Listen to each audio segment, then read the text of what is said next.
Hello friends, welcome to my channel. এগিয়ে চলে তো সকলকেই স্বাগত। আর রাজ্যের কোনো এক্সাম হচ্ছে না, অর্থাৎ এই মুহূর্তে আপাতত রাজ্যের সমস্ত এক্সাম কিন্তু স্থগিত রাখা হয়েছে। একটি নিউজ ভাইরাল হয়েছে আনন্দবাজার পত্রিকায়, যেটা নিয়ে কিন্তু ভিডিও বানিয়ে দিয়েছিলাম এবং সেখানে প্রচুর কমেন্ট পেয়েছি। সেখানে অনেকেই জিজ্ঞাসা করছেন যে ডব্লিউবিপি, কেপি বা ক্লার্কশিপ মিসেলেনিয়াসের উপর কী প্রভাব পড়বে, এক্সাম বন্ধ হয়ে যাবে কিনা, বা যদি এক্সাম পিছিয়ে যায় সেক্ষেত্রে কতদিন পিছিয়ে যাবে। তো সমস্ত কিছুর আলোচনা কিন্তু আজকের এই ভিডিওতেই আছে। তো যে নিউজটা আনন্দবাজার পত্রিকায় ভাইরাল হয়েছে সেখানে যেটা বলা হচ্ছে, আমরা কিছুদিন আগেই দেখেছি যে কলকাতা হাইকোর্ট একটি রায় প্রদান করেছেন যে 2010-এর পরে সমস্ত ওবিসি সার্টিফিকেট বাতিল করা হয়েছে কলকাতা হাইকোর্ট থেকে, যেটা মাননীয় মুখ্যমন্ত্রী মানেননি। তিনি বলেছেন যে সুপ্রিম কোর্টে যাবেন এবং যতদিন না পর্যন্ত সুপ্রিম কোর্ট ওবিসি সার্টিফিকেট বাতিল নিয়ে নতুন করে রায় প্রদান করছেন ততদিন রাজ্যের সমস্ত এক্সাম কিন্তু স্থগিত থাকবে। যেহেতু ওবিসি সার্টিফিকেট নিয়ে এত বড় একটা সমস্যার সৃষ্টি হয়েছে, আর প্রত্যেকটি কম্পিটিটিভ এক্সামের জন্য এটি খুবই জড়িয়ে আছে, মারাত্মকভাবে জড়িয়ে আছে, কারণ ভ্যাকান্সির উপর ভিত্তি করে আমাদের এক্সামগুলো হয়। আর কাস্টের দিক থেকে একটা ভ্যাকান্সি থাকে যে ওবিসি ক্যান্ডিডেটরা এক্সট্রা ফ্যাসিলিটি পায়। তো সেই কারণে কিন্তু এত বড় সমস্যার সম্মুখীন হতে হয়েছে প্রত্যেকটা স্টুডেন্টকে। তো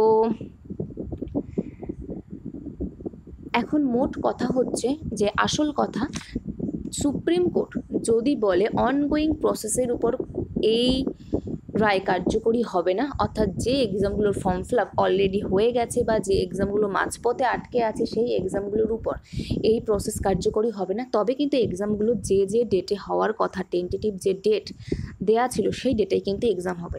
ডব্লিউবিপি, কেপি আগস্ট সেপ্টেম্বরের দিকে হওয়ার কথা, সেই মাসেই কিন্তু হবে।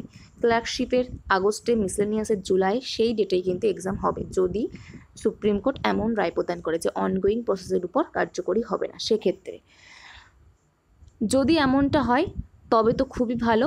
যে সংবাদ বা যে নিউজটা ভাইরাল হয়েছে সেদিকে নজর না দিয়েই আমি বলবো যে উদ্যোগ নিয়ে পড়াশোনা করছিলেন সেভাবেই পড়াশোনা করুন, কারণ এই রকম খবর যদি মাঝপথে পাওয়া যায় উদ্যোগটা কিন্তু হারিয়ে যায়। বা অনেকে ভাবেন যে প্রিপারেশন ছেড়ে দেবেন, এমনটা ভাববেন না। যদি অনগোয়িং প্রসেসের উপর কার্যকরী না হয় সেক্ষেত্রে কিন্তু এক্সাম আপনার হাত থেকে বেরিয়ে যাবে। এখন যদি এমনটা না হয় সেক্ষেত্রে কি হবে, এক্সাম কিন্তু অবশ্যই হবে। যেহেতু ফর্ম ফিল আপ হয়েছে, আজ না হোক কাল এক্সাম কিন্তু অবশ্যই হবে। বড় জোর 2 থেকে 3 মাস কিন্তু এক্সাম পিছিয়ে যাবে, কিন্তু এক্সাম কিন্তু হবে। ফর্ম ফিল আপ যেহেতু হয়েছে, এক্সাম না নেওয়ার কোনো প্রশ্নই ওঠে না। তো সেই কারণে বলবো যে উদ্যোগ নিয়ে পড়াশোনা করছিলেন, এই খবরটা শুনে অনেকের হয়তো সেই উদ্যোগটা নেই, হারিয়ে গেছে, বা অনেকেই ভাবছে না প্রিপারেশন নেবেন না। এমন ভুল করবেন না, কারণ একবার হাত থেকে বেরিয়ে গেলে কিন্তু আপনারই সমস্যা হবে। তো সেই কারণে বলবো ধৈর্য রাখুন, ভালো কিছু হবে। এখন সময় বা পরিস্থিতি আমাদের সবটাই খারাপ যাচ্ছে, তো সেই কারণে এত বড় একটা খারাপ খবরের সম্মুখীন হতে হয়েছে বা এত বড় একটা সমস্যার ফেস করতে হচ্ছে সকলকে।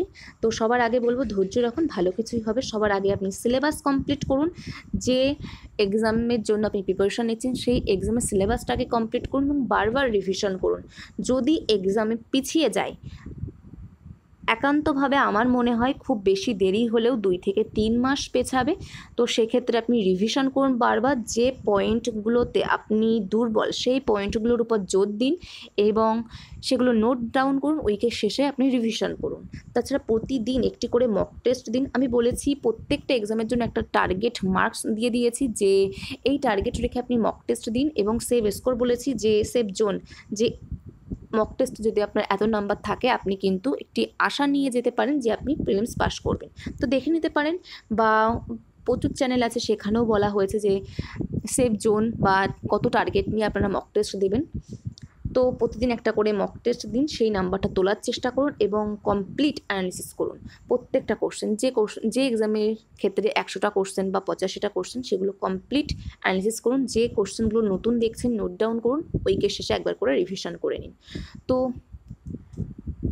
এটাই বলবো, যেভাবে পড়াশোনা করছিলেন বা প্রিপারেশন নিচ্ছেন সেইভাবেই করুন। উদ্যোগটা কিন্তু হারাবেন না, কারণ যদি আপনার হাত থেকে এক্সামটা বেরিয়ে যায় সেক্ষেত্রে কিন্তু আপনি বিপদে পড়বেন। এবছর ভ্যাকেন্সি মোটামুটি ভালোই আছে, নেক্সট কবে এরকম ভ্যাকেন্সি আসবে সেটা কিন্তু বলা যায় না। তো সেই কারণে এই কথাটাই বলবো, খুব বেশি দেরি হলো 2 থেকে 3 মাস দেরি হবে, কিন্তু এক্সাম হবে যেহেতু ফর্ম ফিল আপ হয়েছে। আর যদি সুপ্রিম কোর্ট বলে যে যে সমস্ত এক্সামগুলো ফর্ম ফিল আপ হয়ে গেছে বা মাঝপথে আটকে আছে সেগুলোর উপর এটার কোনো প্রভাব পড়বে না, তবে কিন্তু এক্সামগুলো টেন্টেটিভ ডেটেই হবে। এটুকুই আলোচনা ছিল আজকের এই ভিডিওতে। যদি ভালো লাগে বা কোনো রকম মোটিভেশন পেয়ে থাকেন তো অবশ্যই লাইক করুন, আর বন্ধুদের মধ্যে একটু শেয়ার করে দিন, আর চ্যানেলে নতুন হলে চ্যানেলকে অবশ্যই সাবস্ক্রাইব করে রাখুন। তো চলুন নেক্সট ভিডিওতে আমাদের আবার দেখা হচ্ছে। Thank you, good bye.